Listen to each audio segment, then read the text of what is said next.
오늘은 종려주일로 지키는 종려주일입니다.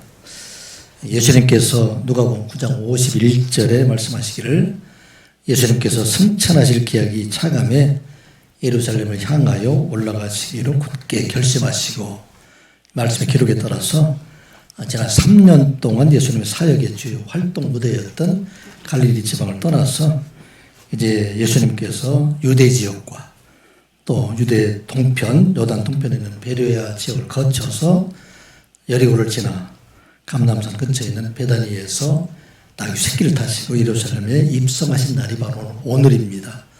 주일날이고 일요일날 오늘 예수님께서 입성하시게 됩니다.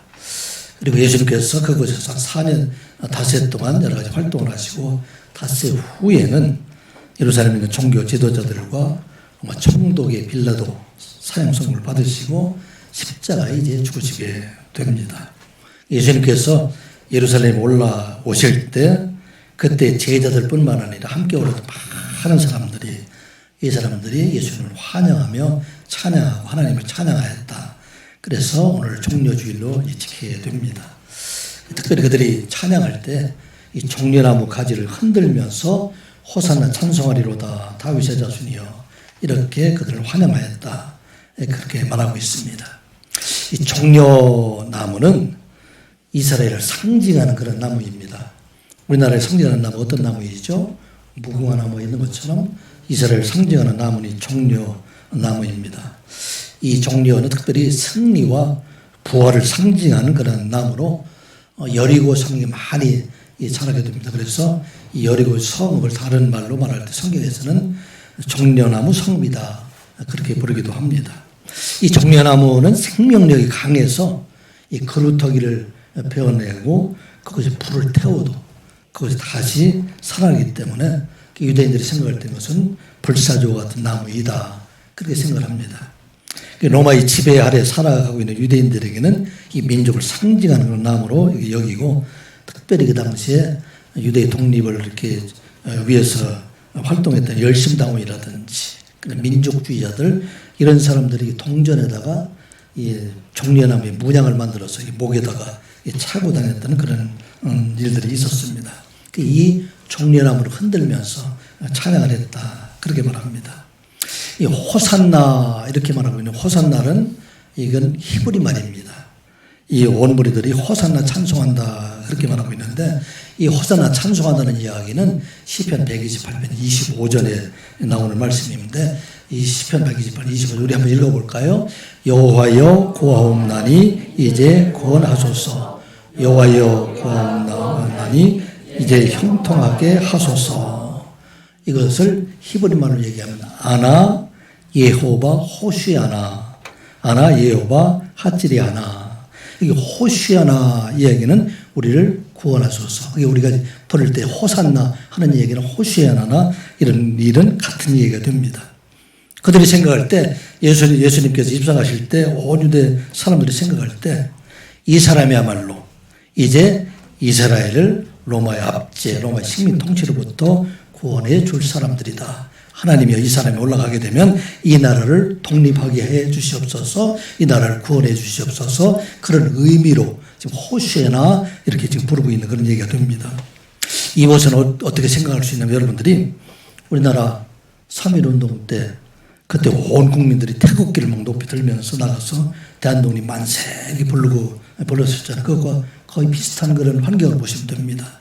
그리고 호산나라는 것은 이 종려나무 가지를 그렇게 흔들면서 이 나라를 구원해 주시옵소서.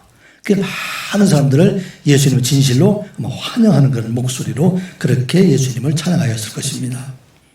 그들이 생각할 때는 유대인의 왕, 이스라엘 왕으로 이스라엘을 구원할 왕으로 생각했지만 그런데 하나님께서는 이 일을 통해서 십자가를 지시고 온생 모든 사람들의 죄를 대속해 주시고 많은 사람들을 구원해 주실 만왕의 왕으로 올라가시는 그 예수님을 찬양하는 목소리로 바꿔주셨다 하는 것을 우리가 생각해 보게 됩니다. 오늘 종려주일 예배를 이렇게 드리면서 고난과 십자가가 앞에 있음에도 불구하고 그 예루살렘을 향해서 당당히 올라가신 예수 그리스도를 본받아서 우리는 이 땅에 살아가게 될 때 어떻게 우리가 살아가게 될 것인가에 대해서 말씀하신 내용, 이 내용을 우리 한번 생각해 보고자 합니다. 먼저 우리가 생각해야 할 것은 하나님께서 우리에게 주신 그 길을 당당하게 걸어 나아가는 그런 자가 될 것을 말씀을 합니다. 예수를 믿는 우리 모두에게 생명의 길을 우리에게 주셨는데, 그런데 사실은 그 생명의 길은 고난의 길이고 때로는 십자가의 길이다 하는 것을 우리가 잊지 말아야 됩니다.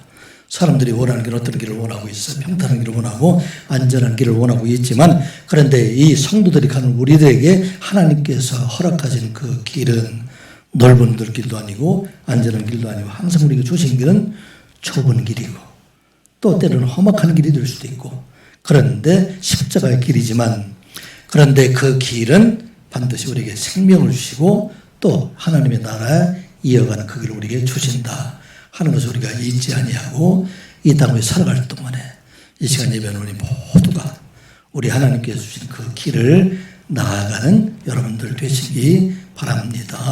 오늘 28절 말씀을 한번 같이 읽어보겠습니다. 예수께서 이 말씀을 하시고 예루살렘을 향하여 앞서서 가시더라. 아멘. 이 말씀은 어떤 말씀이냐면 누가복음 19장 11절부터 27절까지 열 문화의 비유를 통해서 예수님께서 말씀하신 그 비유를 끝내시고, 그리고 예수님께서 당당하게 지금 예루살렘 향해서 올라가셨다, 그렇게 말하고 있습니다. 예수님께서 갈릴리 사역을 마치시고 유대 동쪽으로, 요단 동쪽을 거쳐서 베레아 지방을 거쳐서 여리고를 올라가실 때, 여러분이 아는 것처럼 여리고의 성에 들어가면서 그 앞에 있던, 성문 앞에 있던 맹인, 그리고 구걸하는 그 맹인 눈을 고쳐주게 됩니다.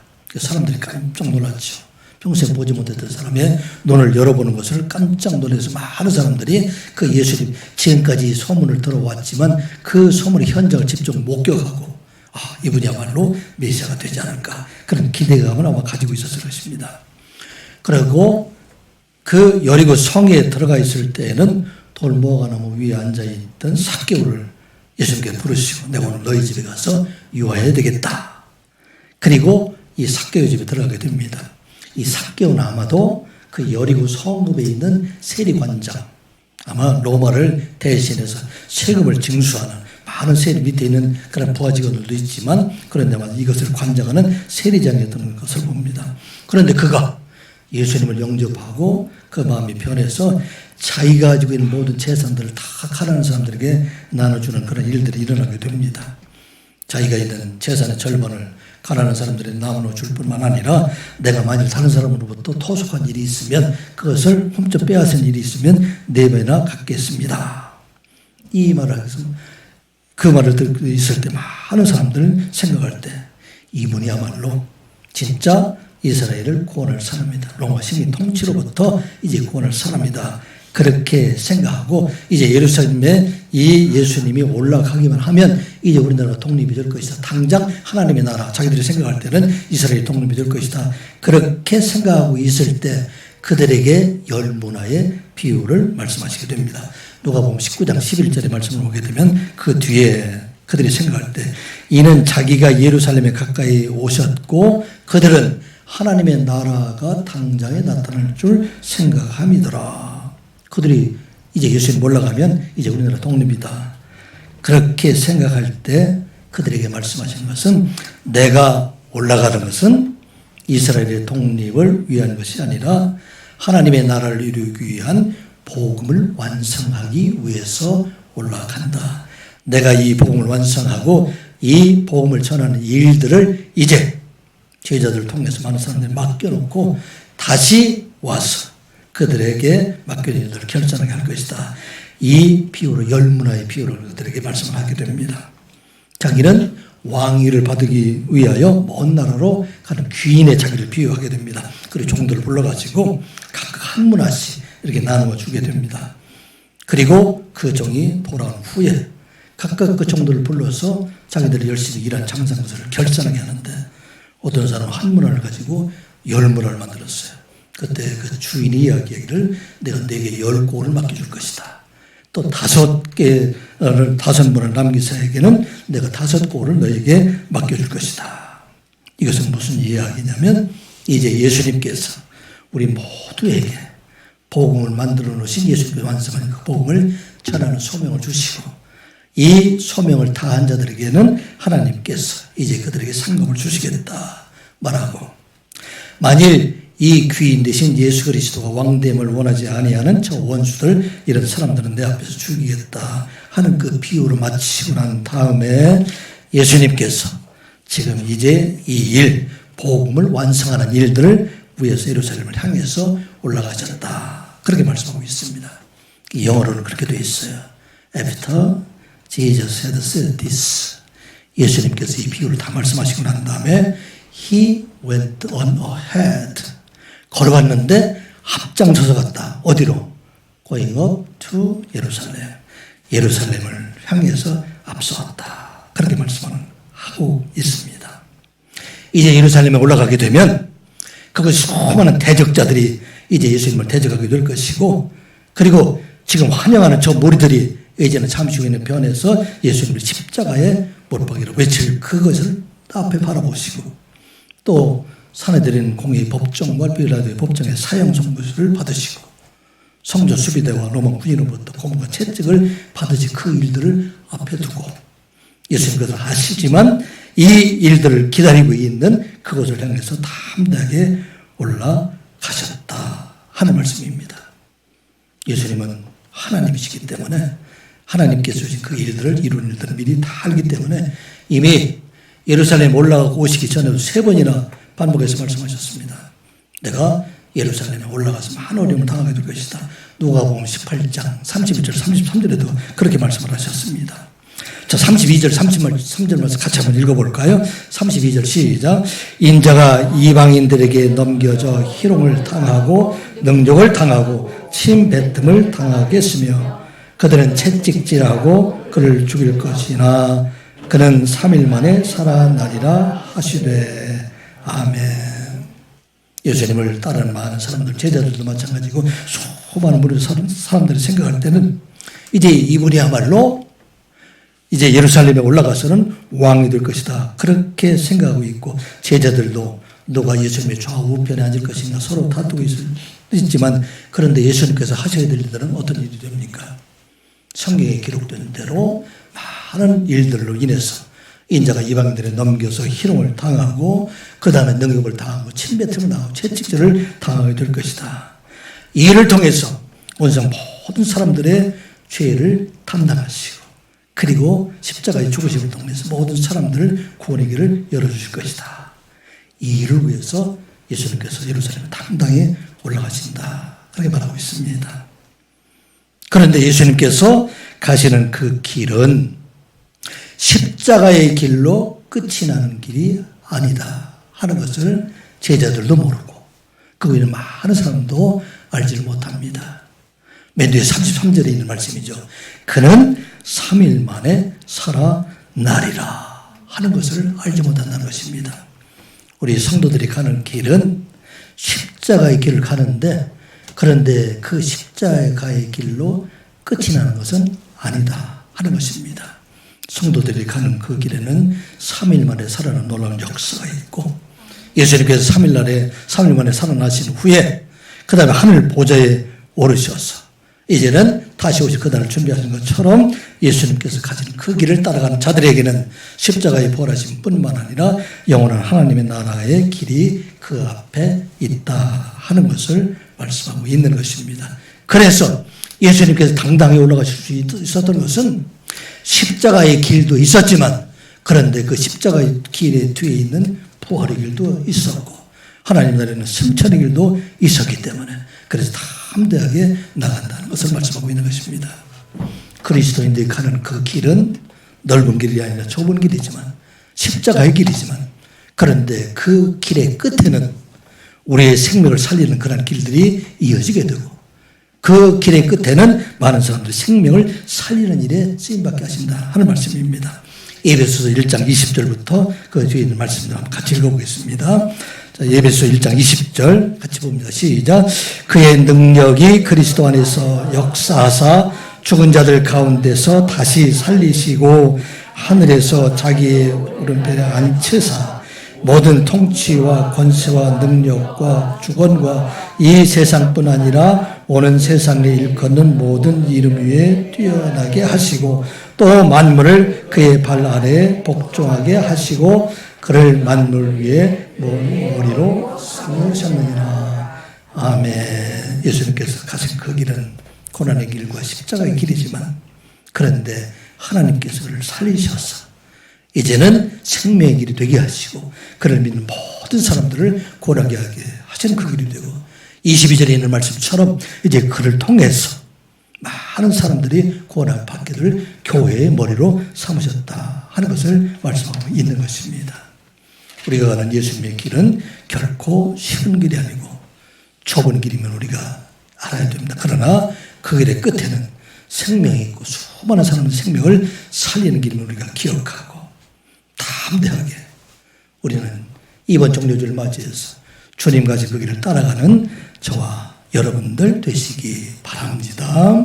사도 바울도 바로 그와 같은 길을 갔습니다. 사도 바울이 3차 전도여행을 끝나고 그때 이제는 예루살렘에 성령의 이끌림을 받아서 예루살렘에 올라가고자 하는 일들이 됩니다. 그런데 성령이 각처에서 말하기를 이제 그곳에 가게 되면은 많은 어려움들이 있게 될 것이다. 그렇게 말을 하고 있습니다. 마지막 자기가 선교했던 복음을 전했던 에베소 교회에 있는 장로들을 불러서 그들에게 말을 합니다. 그 말이 바로 사도행전 20장 22절부터 24절에 있는 말씀입니다. 같이 보겠습니다. 시작.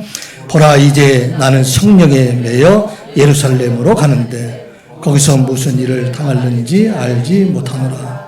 오직 성령이 각 성에서 내게 증언하여 결박과 환난이 나를 기다린다 하시니 나의 당연한 길과 주 예수께 받은 사명 곧 하나님의 은혜의 복음을 전하는 일을 마치려 하매는 나의 생명조차 조금도 귀한 것으로 여기지 아니하노라.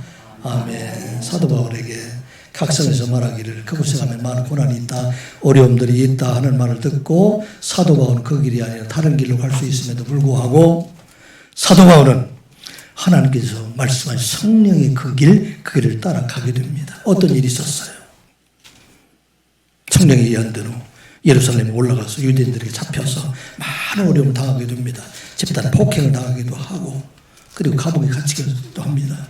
그래서 가이사랴 감옥에서 3년 동안이나 감옥 생활을 하게 됩니다. 그에게는 아무 죄도 없었지만 감옥 생활을 하게 되는데 근데 마침내 3년 뒤에 이 사도 바울은 로마 군대의 호송을 받으면서 자기가 원했던 로마에 가서 복음을 전하는 그 길로 들어가게 됩니다. 그래서 로마에 가서 복음을 전하는 그 일을 이루어가게 되는 것을 우리가 보게 됩니다.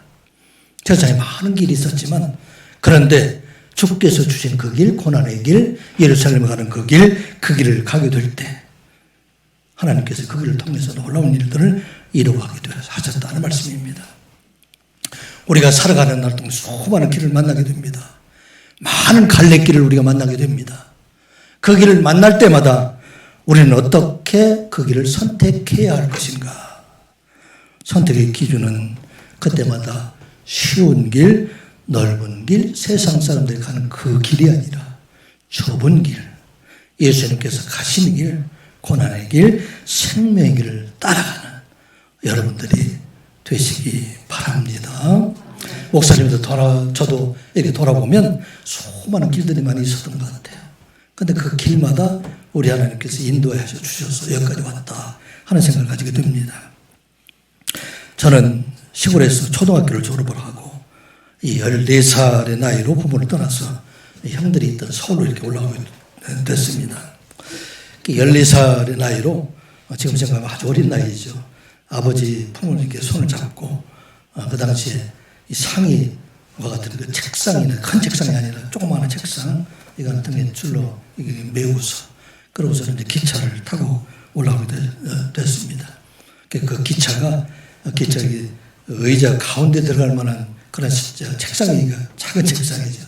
자리가 없어서 그곳에 앉아 있는데 기차가 막 움직이기 시작할 때 그때 이제 밖에 있던 어머니가 이렇게 손을 흔들고 있는 그 모습을 보면서 지금도 이제 그런 기억이 나는데 그때 참 부모를 어머니를 떠났다 하는 것이 너무나도 힘든 일이었어요. 막 울고 있으니까 앞에 있던 사람이 계란도 사주고 그다음에 사과도 사주고 그랬는데 그 맛을 하나도 느끼지 못하고 왔다는 걸 생각합니다.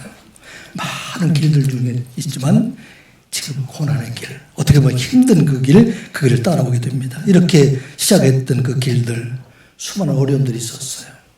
저도 대학교를 지나가지 못하고 야간으로 대학을 지나가는 그 과정 속에 어려움들도 있었고 50이 넘어서 신학 공부를 하는 그런 어려움들도 있었지만 그런데 이 많은 과정을 통해서 하나님께서 마침내 선한 이웃길을 통해서 여러분들을 만날 수 있는 그런 은혜의 길로 인도해 주셨다 하는 것을 생각해 봅니다. 사랑하는 성도 여러분, 우리가 살아가는 날 동안에 우리 모두에게 많은 길들이 열려 있어요. 수많은 길들이 우리 앞에 있을 때 여러분들은 어떤 길을 선택할 것입니까? 넓은 길이 아니라 세상 사람들이 살아가는 그 길이 아니라 우리 하나님께 주신 생명의 길, 좁은 길, 십자가의 길을 택하게 될 때 그때 우리들에게 생명을 주실 뿐만 아니라 온 세상 많은 사람들의 생명을 살리는 그 길을 우리들에게 열어주심을 우리가 기억하고 그 길을 가는 자들에게는 이 세상의 끝이 아니라 그들에게는 부활의 소망이 있는 그 길을 열어주시고 또 영원한 하나님의 나라를 여러분들에게 열어주신다 하는 걸 우리가 기억하고 예수님께서 예루살렘에 당당하게 올라가신 것처럼 우리도 주님을 따라서 주님이 가시는 길, 십자가의 길, 고난의 길을 따라가는 저와 여러분들 되시기를 주님의 이름으로 축복합니다. 이러한 삶을 살아가는 자들에게 특별히 우리가 주님께서 부르실 때 언제든지 순종하면서 주께서 쓰시는 자가 되시기 바랍니다. 예수님께서 예루살렘 올라가실 때 주께서 쓰시는 것 중에서 사실 많은 사람이 아니라 무엇을 사용해서 나귀 새끼가 등장하는 것을 우리가 보게 됩니다. 이 나귀 새끼를 타고 예수님께서 예루살렘에 올라가시게 되었다. 이 나귀 새끼를 타시면서 예수님께서 만왕의 왕 되심을 나타내고 이스라엘 구원자로 오심을 나타나게 하셨다 하는 것을 말씀하고 있습니다. 29절부터 31절까지 말씀 같이 보겠습니다. 감람원이라 불리는 산 쪽에 있는 벳바게와 베다니에 가까이 가셨을 때 제자 중 둘을 보내시며 이르시되 너희는 맞은편 마을로 가라. 그리로 들어가면 아직도 타보지 않는 나귀 새끼가 매여 있는 것을 보리니 풀어 끌고 오라. 만일 누가 너에게 어찌하여 푸느냐 묻거든 말하기를 주께 쓰시겠다 하심에 보내심을 받은 자들이 가서 그 말씀대로 만난지라. 아멘. 말씀드린 예수님께서 이제 여리고를 지나서 이제는 감람원이라는 곳, 이것은 예루살렘 동쪽에 3km 정도 떨어져 있는 감람산에 있는 기슭을 말하고 있습니다. 거기에 벳바게라는 마을과 베다니라는 마을이 있었는데 그 앞에 이르기 전에 예수님께서 마을 가까이 가셔서 두 제자들을 보내셔서 이제 마을로 들어가게 되면 아무도 타보지 않은 그런 새끼 나귀가 매여 있는 것을 볼 텐데 그것을 끌고 오라 그렇게 말합니다. 그리고 누가 말하기를 왜 그것을 푸느냐 물으면 주가 쓰시겠다 그렇게 말씀을 전해서 말로 들어가게 됩니다. 예수 그리스도가 그동안 3년 동안 사역하시면서는 예수님께서 그리스도 대신 예수님께서 만왕의 왕이라는 것을 숨기셨어요. 예수님께서 오병이어의 기적을 일으키더니 수많은 사람들이 이제 예수님을 왕으로 세우려 할 때 예수님께서 그 자리를 피해서 산으로 올라가서 기도하시는 그런 모습을 보게 됩니다. 그런데 이제 때가 됐어요. 예수님께서 예루살렘 올라가서 죽으시게 되는 것은 세상의 왕이 아니라 온 세상의 왕 되심, 만왕의 왕 되심을 나타내시기 위해서 이제는 나귀를 타고 예루살렘 올라가시게 되었다는 것을 지금 말하고 있습니다. 고대에는 왕들이 행차를 하게 될 때는 말을 타거나 또 나귀를 타는 게 일반적이었었어요. 그래서 전쟁터에 나가게 된다든지 전쟁에서 승리하고 오게 될 때는 말을 타고 평상시에 평화와 안정을 상징하는 그런 나들이 할 때는 나귀와 노새를 타고 이렇게 행차하게 됩니다. 그래서 예수님께서 바로 온 세상 평화와 안정을 상징하는 그런 의미로 나귀 새끼를 타시고 예루살렘에 올라가시게 되었다 하면서 말하고 있습니다. 그런데 이것은 바로 성경에서 예언된 말씀이에요. 예수님께서 만왕의 왕으로 오셔서 이제 온 땅에 마등성을 구원하시기 위하여 이제 나귀를 타시고 올라가시게 될 것이다. 이 말씀 우리가 말씀드린 것처럼 스가랴서 9장 9절부터 10절에 있는 말씀입니다. 우리 한번 같이 읽어보겠습니다. 시작. 시온에 따라 크게 기뻐할지어다. 예루살렘에 따라 즐거이 부를지어다. 보라 내 왕이 내게 임하시나니 그는 공의로우시며 구원을 베푸시며 겸손하여서 나귀를 타시나니 나귀의 작은 것 곧 나귀 새끼니라.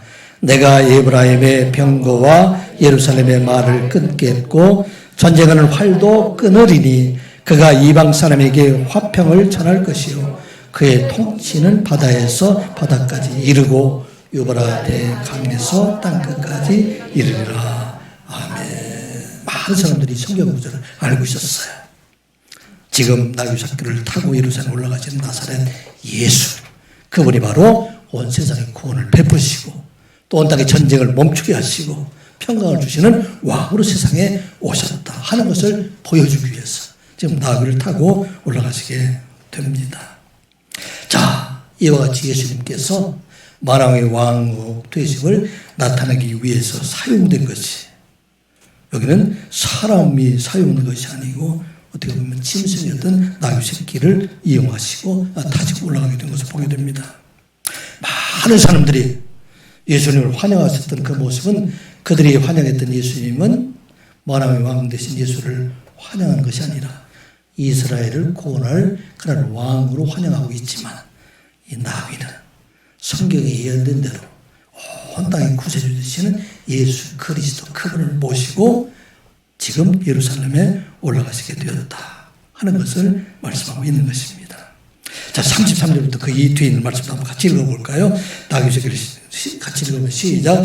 나귀 새끼를 풀 때에 그 임자들이 이르되 어찌하여 나귀 새끼를 푸느냐? 대답하되 주께서 쓰시겠다 하고 그것을 예수께로 끌고 와서 자기들의 겉옷을 나귀 새끼 위에 걸쳐놓고 예수를 태우니 가실 때 그들이 자기 겉옷을 펴더라.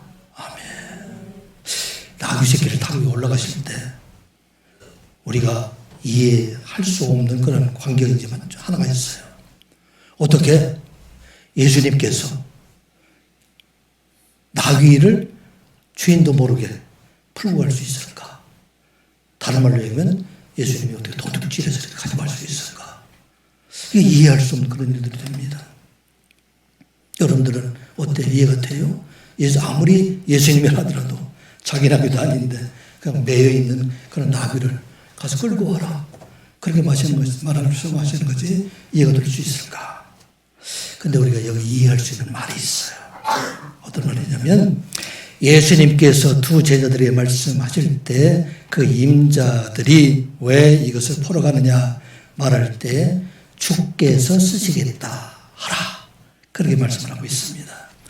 이 주께로 쓰시겠다 하는 그 말을 원어로 보게 되면 호 퀴리오스 아우투 크레이아네키, 호 퀴리오스, 우리로 얘기하면 정관사예요. 더 로드, 그 주인인데 어떤 주인이냐? 그 주인이다. 그런데 이 정관사 더에는 원어로 보게 되면 대문자로 되어 있어요.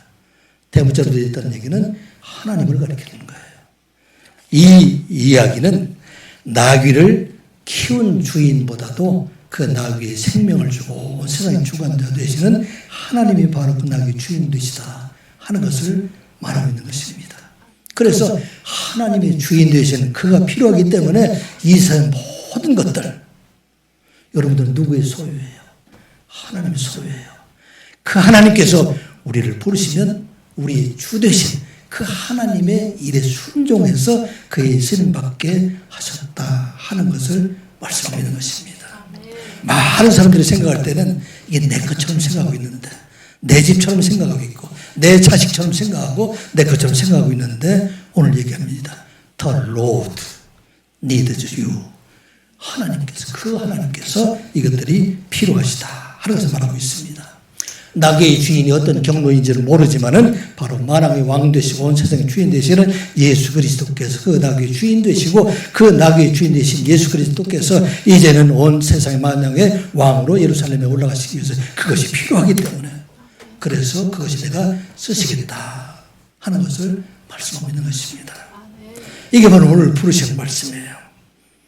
예수님께서 하나님께서 우리를 부르실 때 내가 필요하다 그렇게 말씀을 하십니다. 누가복음 4장에 보면 예수님께서 베드로를 부르시는 장면이 나오게 됩니다. 예수님께서 말씀을 가르치는 초기에 많은 사람들이 몰려오게 됩니다. 새벽부터 예수님을 따라온 것 같아요. 바닷가에 많은 사람들이 있어서 그 사람들을 가르치실 때 보니까 그곳에서 그물을 씻고 있는 배 두 척이 있었어요. 그 배 두 척의 주인은 하나는 베드로 안드레였고 하나는 야고보 요한이 그 배를 씻고 있었어요. 그래서 그들에게 가서 말합니다. 그들의 배를 조금 띄워라.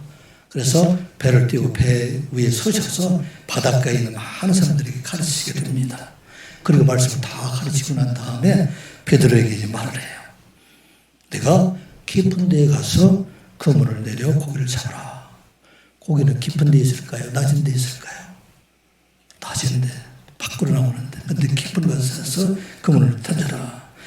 베드로가 말하기를 밤이 새도록 내가 고기를 잡으려고 애를 썼지만 잡지 못했지만 내가 말씀을 의지해서 그물을 내리겠습니다. 그리고 그물을 내렸더니 얼마나 많은 고기가 잡혔는지 그 배에 넘쳐서 옆에 있던 배까지 다 채우게 됩니다. 그 순간 베드로는 자기 앞에 있는 예수님의 놀라운 모습들을 경외심과 두려움, 이분이야말로 사람이 아니라 참으로 하나님께서 보내신 분이다. 그걸 깨닫게 되고 그래서 말합니다. 주여 나는 떠나소서. 나는 죄인입니다. 그때 예수님께서 그를 부르십니다. 두려워 무서워 말라. 이제 후로는 내가 사람을 취하리라. 그렇게 부르십니다. 이게 바로 오늘과 부르는 말씀과 마찬가지예요. 예수님께서 나가기가 필요한 것처럼 예수님께서 온 세상에 복음을 전하기 위해서 내가 지금 베드로는 내가 필요하다. the Lord needs you. 주께서 내가 필요하다 하는 것을 말씀하고 있는 것입니다. 그래서 이 베드로는 그 예수님의 부름에 따라서 I need you, the Lord needs you 이 말에 순종해서 자기 있는 모든 걸 다 버려두고 예수님을 따르게 됩니다. 그래서 이들을 통해서 복음이 예루살렘에 시작되어서 온 세상에 전파되었다 하는 것을 말하고 있는 것입니다. 그 하나님께서 오늘 여러분들을 부르심을 믿으시기 바랍니다. The Lord needs you. 바로 하나님께서 그 주인이 온 세상을 창조하신 하나님, 그 하나님께서 내가 지금 재능을 가지고 내가 지금 재물을 가지고 내가 지금 자녀를 통해서 내가 있는 모든 것을 통해서 그것들이 필요하다. 그 말씀에 순종하게 될 때 우리 하나님께서는 이것을 감당할 수 있는 능력도 주심을 믿으시기 바랍니다. 그래서 놀라운 하나님의 은혜를 이루어가게 하시는 하나님이시다 하는 것을 말씀하고 있습니다. 저는 제가 전에 다녔던 교회에서 34살에 안수집사로 피택을 받았어요. 그때 주로 연령층을 보면 40대, 50대, 60대 이렇게 되었었는데 나이가 34살이기 때문에 어떻게 보면 아주 젊은 나이였었는데 피택을 받게 되어서 이건 감당하지 못할 것이다. 할 수 없다. 그렇게 생각해서 좀 망설였는데 순종해서 안수집사로 임직을 34살에게 받게 되었습니다. 그리고 38살이 되었더니 또 장로 피택을 받았어요. 그때 장로 되신 분들 다 나이가 많으신 분들이었었는데 그때 감당할 수 없다 같지만 그래도 순종함으로 이렇게 피택을 받게 됩니다. 그런데 이 일들을 통해서 하나님께서는 하나님의 쓰임받게 하시고 또 54세에 목사를 받아서 여러분들을 만나게 되어서 일을 하게 됩니다. 우리 하나님께서는 순종하는 자들을 통해서 하나님 놀라운 역사를 이루어가시는 하나님이시다 하는 것을 잊지 말아야 됩니다. 내가 필요하다. 그래서 그 사람 내가 안수집사로 세우고 권사로 세우고 또 구역장으로 세우고 봉사대 청년의 성가대로 세우고 이런 일들을 세우게 될 때 그때 예수님께서는 그들에게 능력도 주셔서 일들을 감당할 수 있게 하였다 하는 것을 말씀하고 있습니다. 온 세상을 향하신 죄를 담당하신 예수님께서 내가 가정의 구원을 위해서 내가 필요하고 이 교회를 위해서 내가 필요하고 선한 이웃길을 통해서 위해서 내가 필요하고 우리나라를 위해서 세상의 구원을 위해서 내가 필요하다고 말씀하실 때 그때 담대함으로 하나님께 나아간 것을 말씀합니다. 이사야 선지자가 그렇게 순종을 했죠. 이사야 선지자가 이사야 6장 8절의 말씀을 우리가 한번 같이 읽어볼까요? 내가 또 주의 목소리를 들으니 주께서 이르시되 내가 누구를 보내며 누가 우리를 위하여 갈고 하시니 그때 내가 이르되 내가 여기 있나이다 나를 보내소서 하였더니 아멘. 시간 예배하는 우리 모두가 지금도 여러분들을 부르시기 있다 하는 우리가 기억하고 The Lord needs you 하고 부를 때 오 예수님 내가 여기 있습니다. 나를 사용하시옵소서 하는 마음 주께 나아가서 주의 일을 잘 감당해서 주님께서 가신 그 길은 십자가의 길이지만 십자가 끝이 나질 않아요. 생명이 있어요. 그리고 그 위에 영원한 하나님의 나라가 있다 하는 것을 우리가 기억하고 주님의 부르심을 따라서 십자가의 길을 나가는 여러분들 마지막 영광의 나라 하나님의 나라에 이르러서 하나님의 기뻐하시는 일에 함께 기뻐할 수 있는 그 사람 어떻게 함께 기뻐할 수 있을까요? 하나님 기뻐하시는 함께 기뻐할 수 있는 방법은 한 가지예요. 하나님의 일을 하는 사람 그 사람만이 하나님 기뻐하실 때 함께 기뻐해요. 하나님이 주신 그 일들을 필요한 일을 하지 않은 자들은 하나님이 기뻐할 때 함께 기뻐할 수 없어요.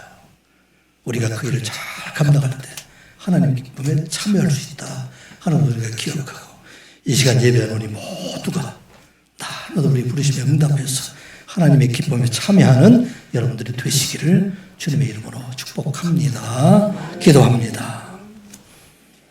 아버지 하나님 오늘도 하나님의 말씀을 듣게 하여 주시니 감사드리옵나이다.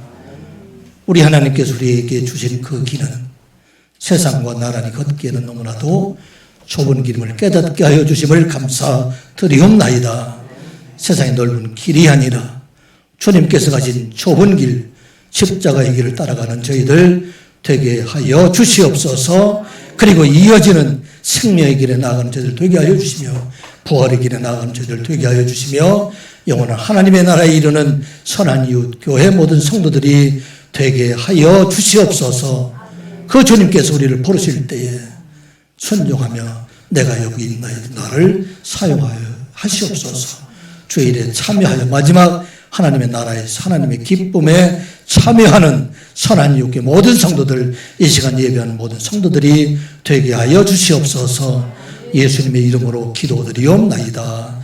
아멘.